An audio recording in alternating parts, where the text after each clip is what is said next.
bass, and koi. Actually, two of those koi, I believe. It's like a mating pair, but they're huge. It's got to be like 3 feet long.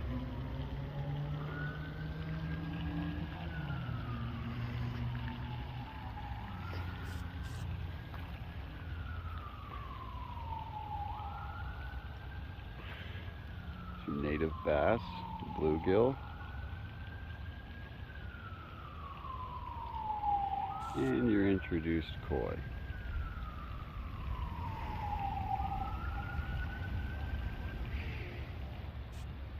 Now, these white ones here also look like kind of crappie or carp that came out of a Chinese restaurant's aquarium.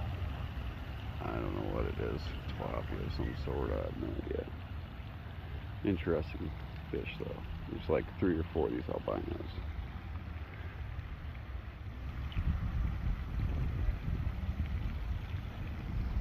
Amazing.